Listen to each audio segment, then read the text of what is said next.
Research shows that more than half of resolutions fail, especially New Year resolutions.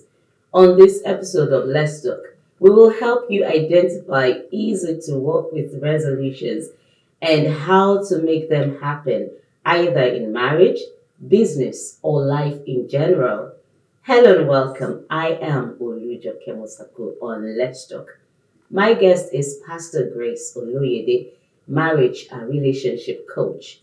But before I delve into the program proper, I'd like to remind you to please subscribe to our YouTube channel and follow us on all of our social media platforms if you haven't done so yet. So let's continue on this ride with me.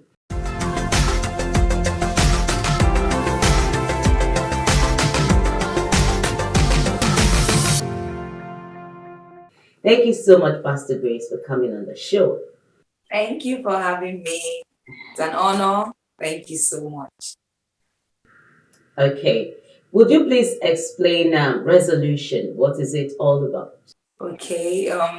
In a layman's language, the language that we all will understand, resolution is just a firm decision to do or not do something. So it's a decision you make to do certain things or not to do it. And I know that what we have believed over time is you do resolutions, in a new year.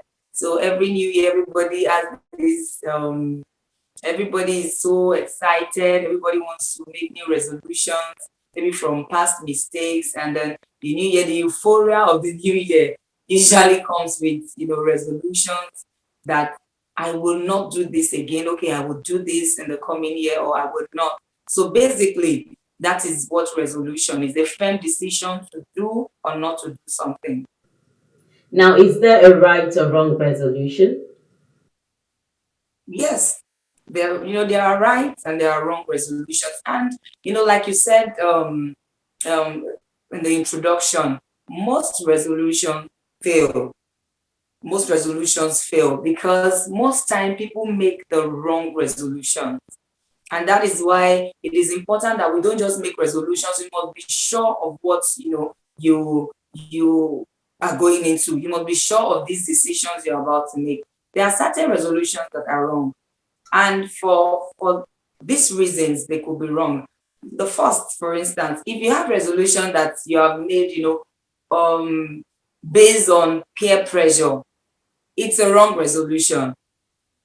Do you understand? That you made based on what society has told you, or based on peer pressure. Okay, my friends are doing this. Oh, I need to meet up with this. I need to meet up with that. So this year, I'm going to do this. I'm going to do that. So there are certain resolutions that are wrong, that are not even helpful. So it is important that we truly, table the resolution before us and be sure that, okay, will this resolution that I'm about to make be harmful? Because resolution does not have to be right. Some are wrong, like you rightly add. So you need to be sure that this resolution, will it add to me? Will it be to the detriment of my health? Will it be to the detriment of my, of my goals, of my dreams and aspirations? So resolutions can be wrong and right. Okay. Now, moving forward, should the resolution also be based, like you said, you actually talked about it, about peer pressure. Now, let's look at what the society is saying. Should that also be on that basis? The truth is, when it comes to resolution is a personal thing.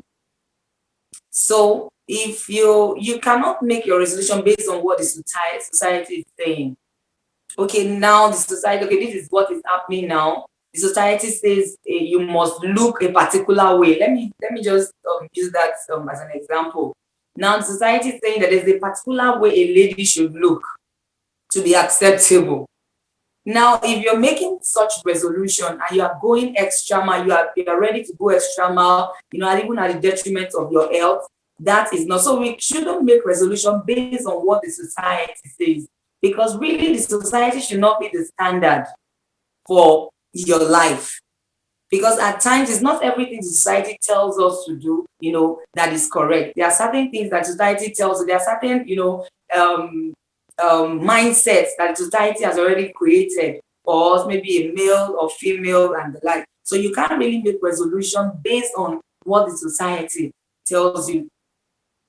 So basically, if you do so, you are actually heading towards a failed year or failed decision. Yes, you are. Okay, so let's quickly go on this break, and when we come back, we continue from there. Please stay with us.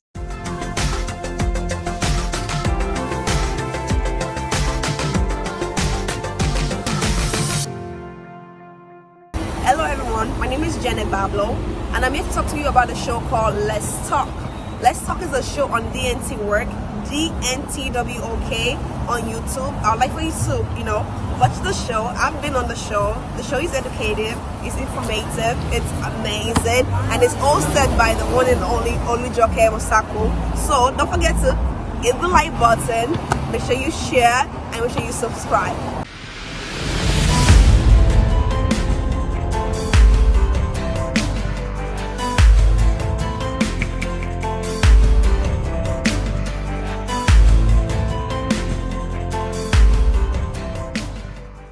The program is Let's Talk, and we've been discussing resolutions, New Year resolutions, or resolutions in general.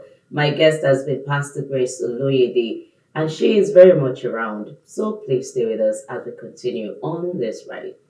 Now, Miss Grace Oloyede, making resolutions in key areas of life, such as marriage and business or any other aspect of human endeavor. How possible will that be? Now, I want to use marriage as a key study because, two people, like the Bible says, are coming together to become one, and now they are one. It will be quite difficult to actually do so. So, please explain. You're a marriage coach.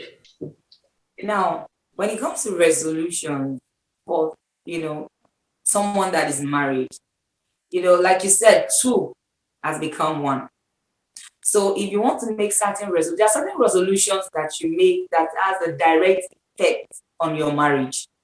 So those kind of resolutions, you can't make them without the support of your spouse. So if you have certain resolutions that you want to make, and you know that it's definitely, it has an effect on your marriage, you need to sit down with your spouse and have a proper conversation. If this particular thing can fly, in quotes, and it's very important that you and your spouse, are on the same table as regards, that resolution. If not, while you're trying to make resolution, you may just be creating more problems for yourself in the marriage. Because in marriage, you are accountable. It's not just about you. So there are personal resolutions that you can make, but there are certain resolutions. For instance, you can't make resolutions. For example, beginning of the year, people just it's a time of prayer, of fasting, and the like. So you have made up your mind that, okay, this new year I'm going to go on a 100 days fast. And then I now make that resolution that this year's fast is just going to be without any form of intimacy. I just want to be left alone, studying the Bible, doing spiritual work throughout the 100 days. You can't make such a resolution without consulting your partner. You can't, it's not possible. You need to make that, you need to have the conversation with your partner to be sure they are okay with that resolution. If not, it's going to cause a lot of problem in the marriage. So what are the other things that could actually come up in marriage and would affect marriages? Now you just mentioned fasting and prayer, which of course we know is going to affect the sex life, especially when when the couple are not on the same page. Yes. Now, if, for instance, the issue of finance is very important in marriage, and it's one of the issues that has really caused a lot of pains, a lot of separation in marriages, even Christian marriages. Now, you can't make a resolution, for instance, on your finance without consulting your spouse. You can't decide to cut costs. Okay, this new year, I want to reduce the way I spend. I'm going to spend certain amount of money. Okay, probably before the grocery, you spend like 50,000 naira. Nigeria, so I'm using naira, for grocery. They make resolution, now I need to cut cost and all that. Okay, maybe we just do 10,000 naira on groceries. That kind of decision, you make it with your spouse, because finance is one aspect of marriage that is very, very important. You can't make resolutions on your as regards your finance without consulting your spouse. Okay, this year I want to start giving my parents so and so amount. I want to start doing charity. Okay, probably your tithes used to be 10%. This year I want to start paying 50%. Any decision you want to take as regards your spouse, your finance, your spouse should be involved. You should have an agreement with them, because two have become one.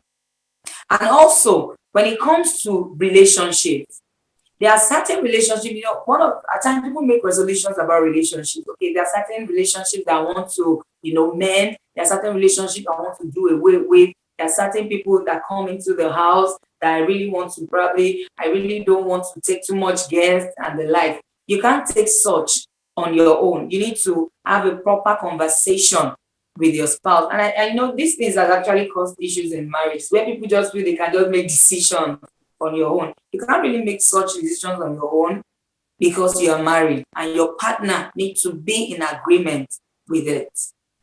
Okay, now what are the tips to keeping up with the resolutions, using the New Year's resolution as a case study? There is a difference between making a resolution, this is what I want to do in this year, this is what I want to do in my marriage, this is what I want to change in my business.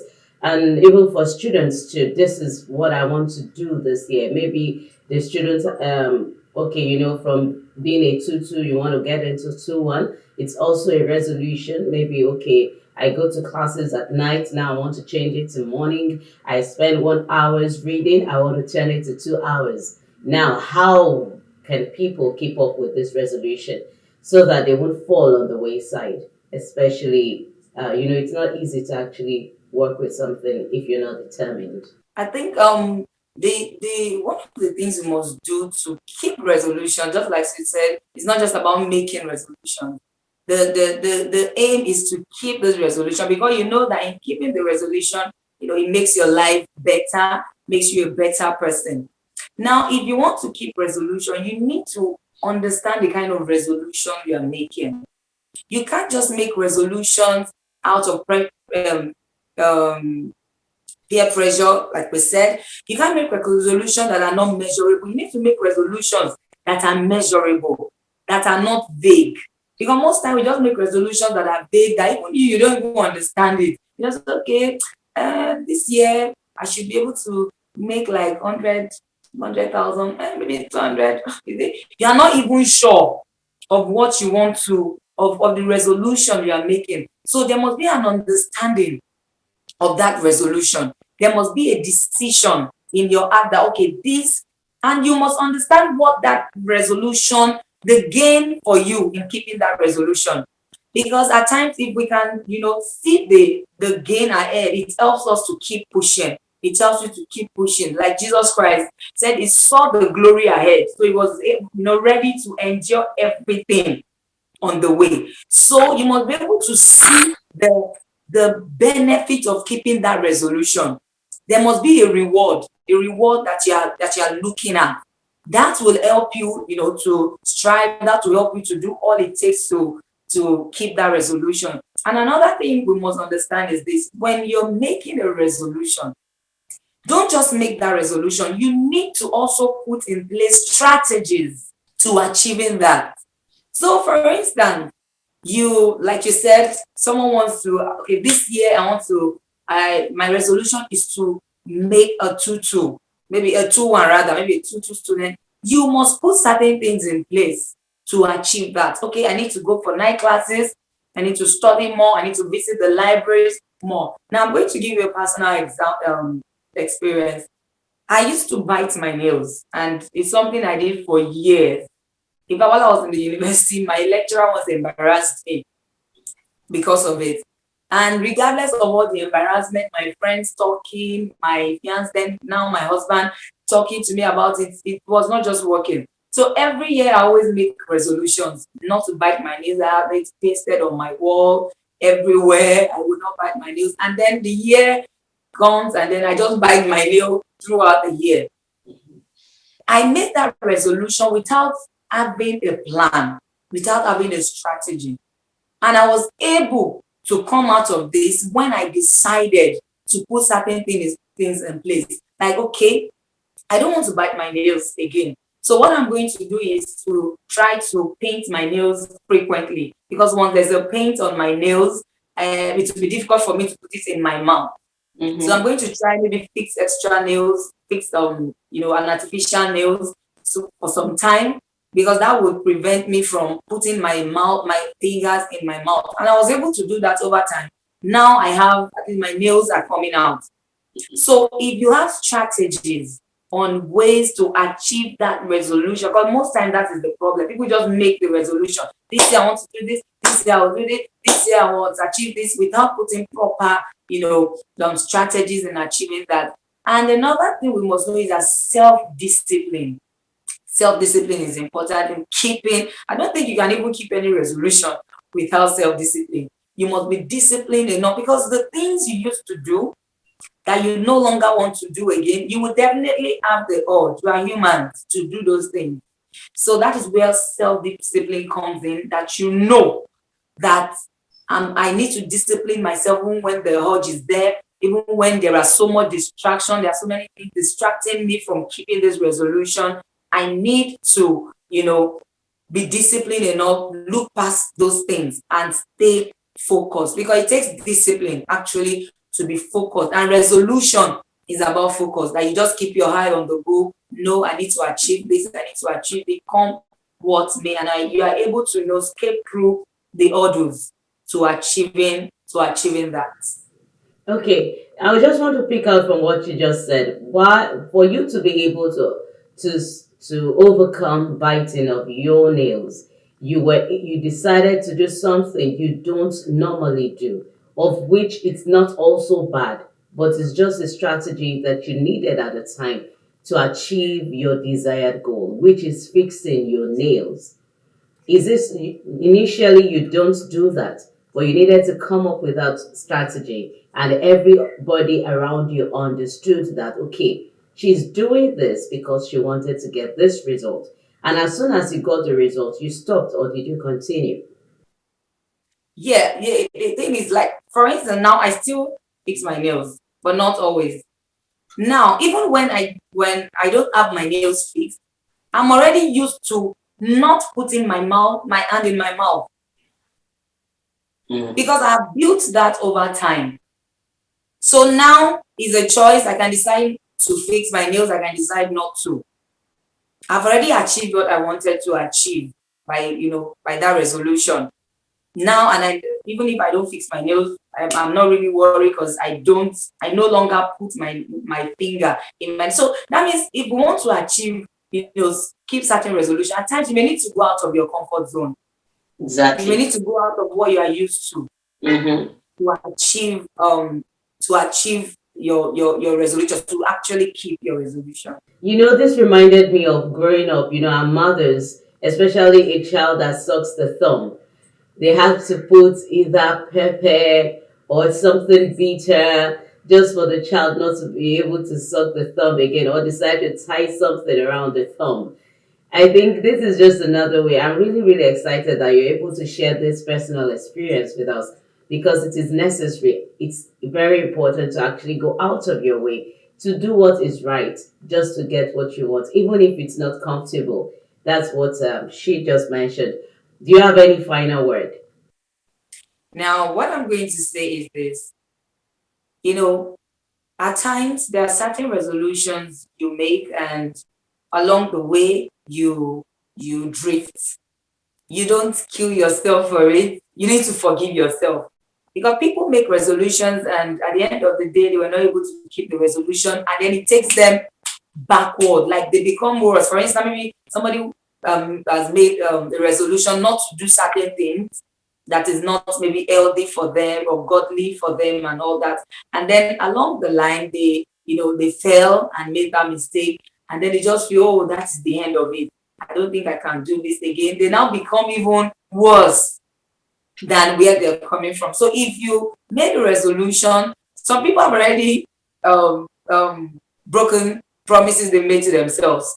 Some people have slipped out of their resolution. So, but you don't have to kill yourself. You know, you have to forgive yourself and know that you can try again. You don't need to wait till the next year to make a fresh one. We need to understand that. So you don't say, oh, I actually wanted to keep the resolution, but it's not working. So let me just leave it till next year. Let me just spend anyhow. Let me just take my eyes off the goal. I don't think I can achieve this 2-1. I don't think I can get this first class. I don't think I can get this business to actually have these sales. You can still have it. You can still make the millions. You can still have a good, marriage. You can still have your 2-1 or a fourth class. Even if just get up again, pick yourself together, and you'll be so surprised that you're still going to achieve that which you want to achieve. And I'm just going to add this: for couples, it's important for couples to have resolution every year.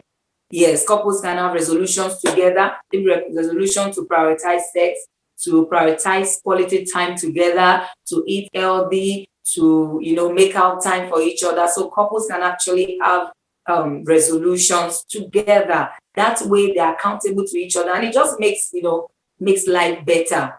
It makes us become better persons even for each other.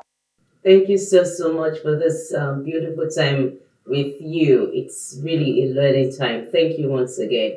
It's nice having you.